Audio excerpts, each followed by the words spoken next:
Hey everyone, what's up? Anton here.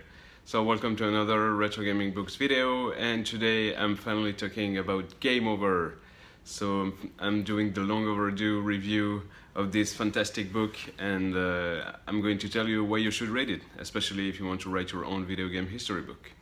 So, as the name suggests, it deals with the history of Mario and Nintendo in a more general sense. But it's not like a book about Nintendo's console, and you won't find any reviews in it, obviously. It's really a book about the history of the company, because it goes back to 1889 when the company was created as a card manufacturer, so the Hanafuda that were very popular in Japan. And also it also covers, and it mainly covers, how Nintendo was big in America and how it became so big in America. And it's extremely interesting, it's extremely entertaining. So it was written by David Sheff, who is a New York Times bestselling author. I really loved the book. It was an extremely interesting read. I learned a lot. And even when doing some research for this review, I learned that that this book is actually the third edition, and the first one, was actually called Game Over, Press Start to Continue, but the subtitle was How Nintendo Zapped an Entire Industry, Captured Your Daughters, and Enslaved Your Children.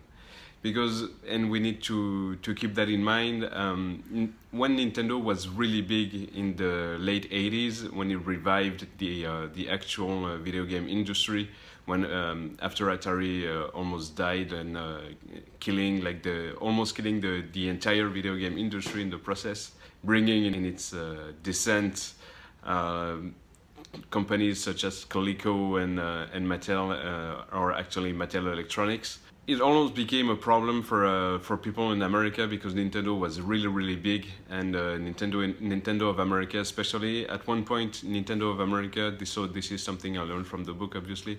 At one point, Nintendo of America was bringing in more money than Nintendo in Japan, so Nintendo Company Limited, or NCL as it's called, and it was a problem for people, because Nintendo had a huge monopoly, and it became problematic at some point because they were dictating the rules with the retailers. And this is also something I learned from the book. I got from the book the relationship with Nintendo and its licensees, or the retailers, or any other people. And we also learned that Nintendo had another life in the courtrooms. So whether it's the one against Universal MCA, in which Coleco was involved as well, because it was over the use of Donkey Kong, the actual name of Donkey Kong, and the game Donkey Kong, because for MCA Universal it was too similar to King Kong that they claimed they owned. In the end, Nintendo realized that it was not the case. And also with Atari, when Atari created Tengen, to release NES games, but in an unlicensed way, and how Atari went to an actual copyright office to steal purely and simply the lockout chip, how the lockout chip was working, and how they claimed they retro-engineered it when it was actually not the case, and how also Nintendo was in the courtroom to battle with this monopoly issue that they had.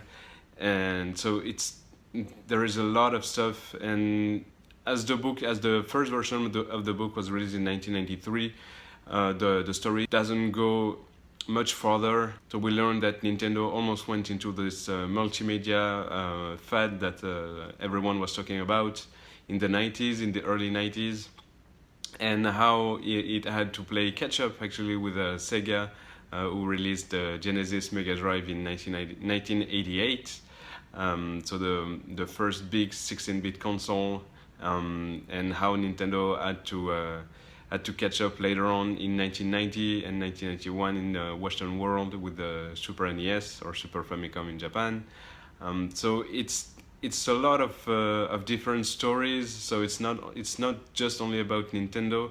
And the last thing I also wanted to mention is that there is a lot of quotes, a lot of quotes, and it's really great because it gives the story depth and also credibility. So the author managed to speak with different people, so including Minoru Arakawa, the former CEO of Nintendo of America, Hank Rogers, so CEO of Bulletproof Software, so the people who made the actual port of Tetris on the Game Boy. So this one actually, so the one I have here, so it's really great to learn how they made that.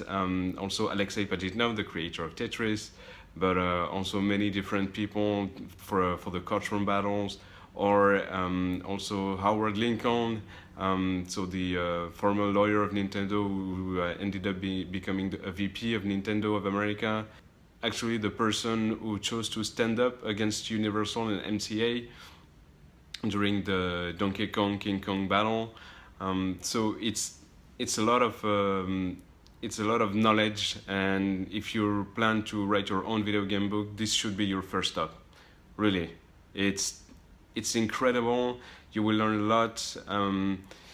There is nothing. I actually used this book myself to write Coleco, the official book, because Coleco and Nintendo had an intimate relationship.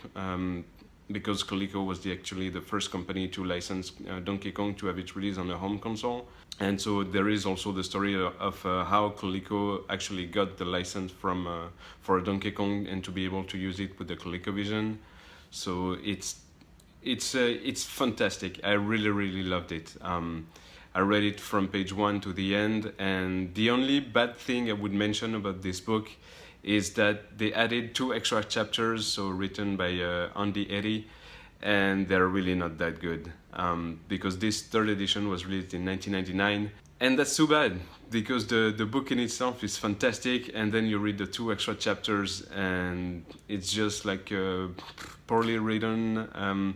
There is not much information, even though between 1993 and 1999 the Nintendo 64 was released. There were many controversies, and it doesn't speak about that, and it's too bad. If they wouldn't be there, the book would be perfect. So this is the only bad thing I can say about this one. But you want to write your own video game book, this should be your first step. Only for the knowledge. Maybe also for the formatting, because this is so just a text-heavy book, as I was mentioning it in my other video. But beside that, it's only for the knowledge there is inside. It's a must-read, and especially if you aim to become a video game history writer. So that's it for today. Thank you very much for watching. Let me know if you have any question on the book. I don't know if it's hard to find or not, because I know that it's not published anymore. So this book was actually, I need to acknowledge one person for this book. It was actually a gift from my good friend Salim, whom I saw just yesterday, because I went to the Dawson College, where he's a teacher, to give a presentation about Coleco, the official book. So it was I had a really great time, and I hope the students too. And so he gave me the book when he learned that I was actually writing one on Coleco, and he knew, because he read it, so he knew that there was a lot of knowledge that would serve me well with in relation to Coleco. So it was a really good surprise and a really great gift. So thanks again. Share this video, subscribe to the channel if you haven't already. If you have already, thank you very much. I will have other videos ready very soon, and I hope you will enjoy them.